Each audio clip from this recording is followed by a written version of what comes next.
ain't see me, you Stevie. Wondering how I reach more evolutions than Eevee and make it look easy. What is up, Earth's mightiest subscribers? It's Blerd without fear. Welcome back to the channel. All right, today's video, we're going to be talking about X-Force number 50, written by Benjamin Percy, with art by Robert Gill and color by Guru FX. We've come to the end of X-Force, the end of a run 437 pages in the making.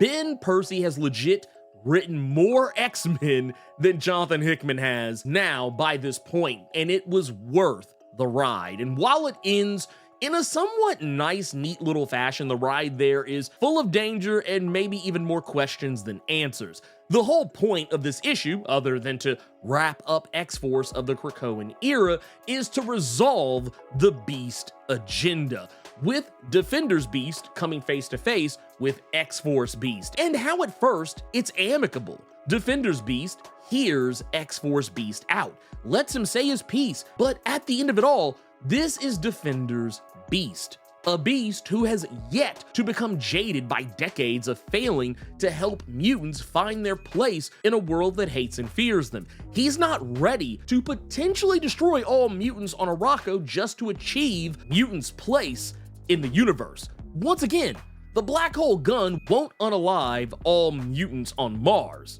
Not all of them, but there will likely be deaths. The ones that survive would be safe from Orcus, maybe even safe from the Dominion, but it's not a risk Defenders Beast is willing to take. I half expected this to go one way, and Ben doesn't disappoint. When both beasts are fighting it out, I had a feeling Defenders Beast would lose his glasses, the one thing that would let you know which of the two are which, and when Wolverine arrives to settle up, he'd have to choose which beast was which.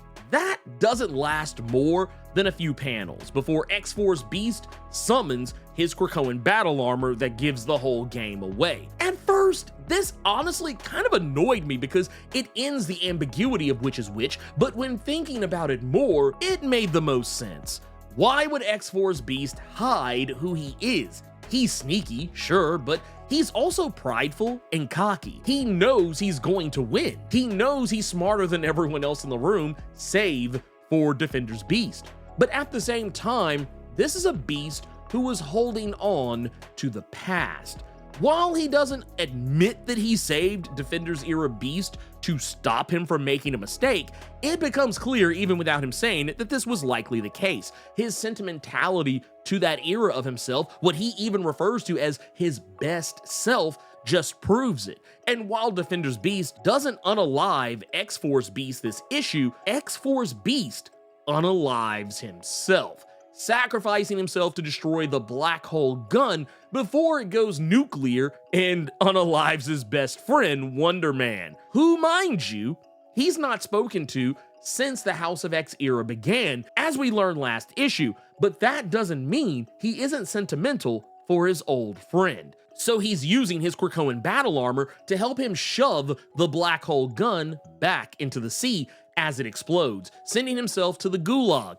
That said, we never see a body. It's mentioned that he was atomized by the explosion, but I say this all the time. This is comics. No body means the door is left open for a return. And while Defenders Beast is alive and well, and we know he'll be one of the central characters in Jed MacKay's X-Men series coming this summer, it's safe to say his time living with Wonder Man will be short. Or, who knows, maybe it will be an off and on bromance thing that we see depicted further in Jed MacKay's X-Men series. But knowing X-Force will return in the post-Krakoa era, it's safe to say we may see some of these familiar faces on that upcoming team.